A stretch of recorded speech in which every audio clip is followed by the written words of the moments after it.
that will be discussed. I mean, how to keep your money safe. Right. You know, little tricks and ways to tuck your money in a place. I mean, obviously. Well, we'll have the money belts. yeah, and keep our money that your safe passport will against be my in chest, too. or you can put it in your, and you Yeah. can hide it in your pants. I mean, Sean, what he's saying is true. I mean, you know, there are places, the places that we will be won't be totally unsafe any way different than going to Center City in Philadelphia or anything Right. like that. It's just, but we will like train each other and talk to each other through about how to keep each other safe, how to be, you know, just street smart. I think he was mentioning the American-ness, and he probably didn't touch on that, but there's also something to be said about going overseas and being overly Right. proud to be American and not taking into account that being overly proud to be American makes you a very large target as well.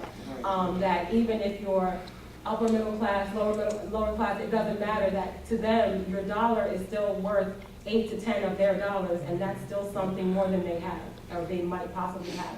But on the opposite end of that, we're talking about poverty in South Africa, but what we're not talking about is extreme wealth in South Africa as well. There are people where, even as we're coming there in whatever financial status that we are, we're poor to them.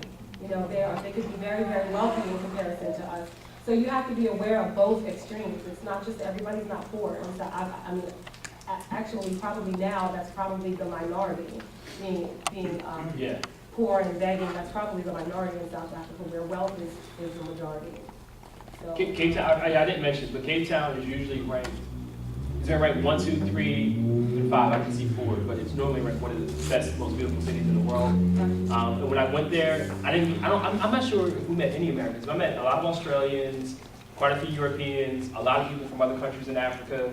But yeah, there's definitely, I mean, within miles of separate, you know, not even miles, you can be in some of the richest, wealthiest places in the world, and then be in some of the, you know, in a poor township.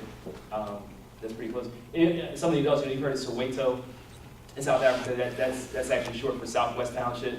But yeah. All right. Any other issues, concerns, questions? Yes. My daughter went to Guatemala. How does the phone call thing work? Oh yeah. So as soon as we get off the plane, that tour guide company I told you about, they're called. I'm trying to think. They're called Tribal. I'll send you the name. I forget it's like Tribal Expressions or something. But anyway, as soon as you get off, you're going to get a packet of stuff. And one of the things that will be in there is a calling card. And then when we get to the hotel, everybody's, you know, you're going to get your little card, you go to your room.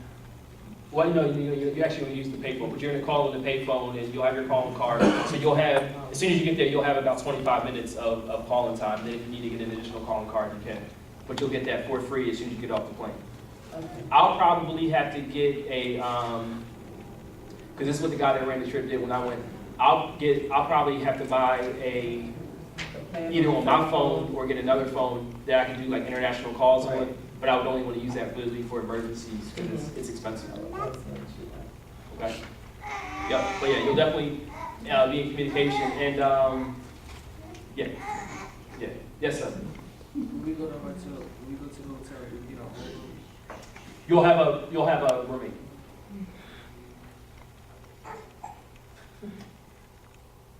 Yeah. I need to figure. That's a good question because I was thinking about that. Like, it's going to be somebody, you know, another young man your age that you're in a hotel room with. Look disappointed. You gotta remember, I mean, ultimately this is a service trip. Although there wouldn't be a lot of fun attached to it. So, chaperones will have to be in a room with somebody too. You know, not, you know, everybody's their own bed, except for me. We'll have one bed. We live together. Any other questions, issues, concerns? All right, so what I'm going to do now is I'm going to put the music on. We're gonna clean up. Can I have a quick announcement? Anybody interested in playing Little League baseball, North Carolina Little League baseball has registrations today until 1, and next Saturday at the Roberto Clemente Recreational Center at Pine Point Park at 6 in the area. It doesn't matter if you're not from North Carolina, you can still register. The age is, I think, 6 to 16. So if you have any young kids that are interested in playing, you know, should bring them out. I'm gonna call everybody that was, thank you, Paul. I'm gonna call everybody that said they would come and that didn't come, and I'll make sure I share the information with them. But this means that there are a lot of seats and space available for other 8th and 9th graders to come. If you're an exception to that, that's okay, but this trip is mostly for 8th and 9th graders. Everybody, I have my cards. I think they're on the back table. If anybody doesn't have my information to be able to get in contact with me.